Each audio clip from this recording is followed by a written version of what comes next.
उत्तर प्रदेश की सियासत में इन दिनों एक अलग ही माहौल बना हुआ है। केसरगंज से पूर्व सांसद और भारतीय कुश्ती महासंघ के पूर्व अध्यक्ष ब्रजभूषण शरण सिंह अपने बयानों को लेकर सुर्खियों में हैं। उनके हालिया बयानों ने न केवल राजनीतिक हलकों में हलचल मचाई है, बल्कि आम लोगों के बीच भी चर्चा का विषय बन गया है।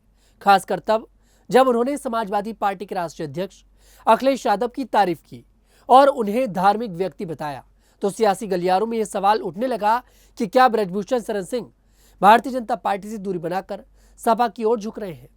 हालांकि उन्होंने अब साफ कर दिया है कि वे भाजपा के ही हैं, लेकिन उनके बयानों ने कई सवालों को जन्म दिया। ब्रजभूषण शरण सिंह ने हाल ही में एक पॉडकास्ट में अपनी बात रखते हुए अखिलेश यादव के बारे में खुलकर बात की। उन्होंने कहा, मैं भारतीय जनता पार्टी का हूं।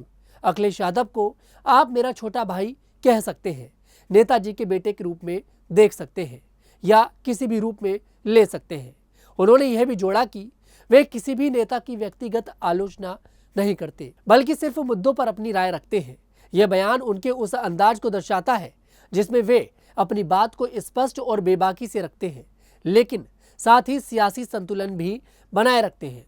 उनके इस बयान से पहले ब्रजभूषण शरण सिंह ने संत कबीर नगर में एक कार्यक्रम के दौरान अखिलेश यादव की तारीफ की थी। उन्होंने कहा था कि अखिलेश यादव धार्मिक व्यक्ति हैं और श्री कृष्ण के वंशज हैं।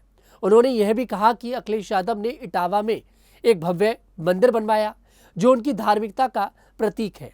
ब्रजभूषण ने यह भी कहा कि अगर अखिलेश यादव कभी धर्म के खिलाफ कुछ बोलते हैं तो वह उनकी राजनीतिक मजबूरी होती है, ना कि उनकी सोच।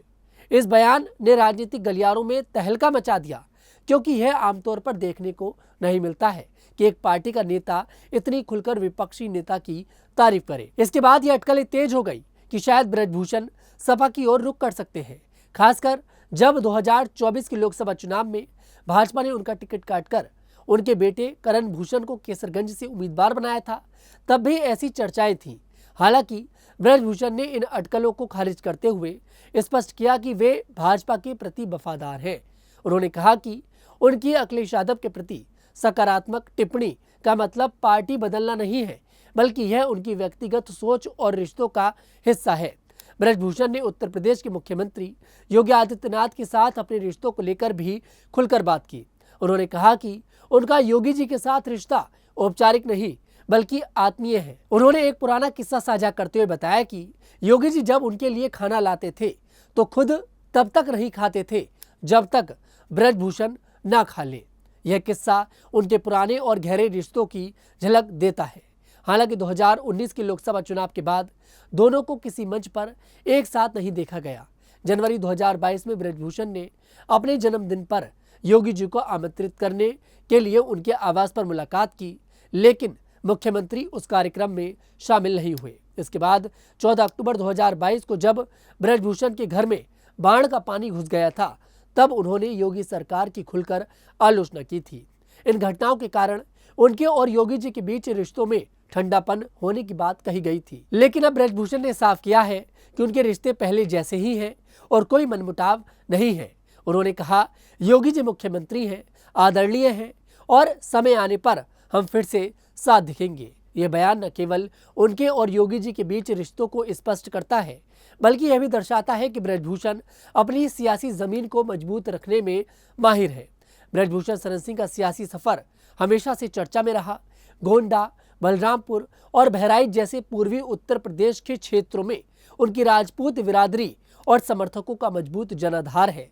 राम मंदिर आंदोलन से लेकर कुश्ती महासंघ के अध्यक्ष तक उन्होंने हमेशा अपनी बात को बेबाकी से रखा है। उनके हालिया बयानों ने एक बार फिर साबित किया है कि वे सियासत की नब्ज को अच्छे से समझते हैं।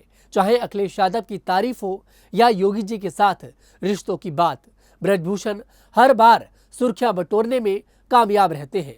उनके बयानों से यह साफ है कि वे ना तो अपनी पार्टी से दूरी बना रहे हैं और ना ही सियासी रणनीति से पीछे हट रहे हैं। अखिलेश को छोटा भाई कहकर और योगी जी के साथ आत्मीय रिश्तों की बात करके उन्होंने यह दिखाया है कि वे सियासत में संतुलन बनाए रखना जानते हैं। जैसे जैसे उत्तर प्रदेश में 2027 के विधानसभा चुनाव नजदीक आ रहे हैं, ब्रजभूषण के बयान और उनके सियासी कदम और भी दिलचस्प होने वाले हैं। ये रिपोर्ट आपको कैसी लगी कमेंट सेक्शन में जरूर बताइएगा।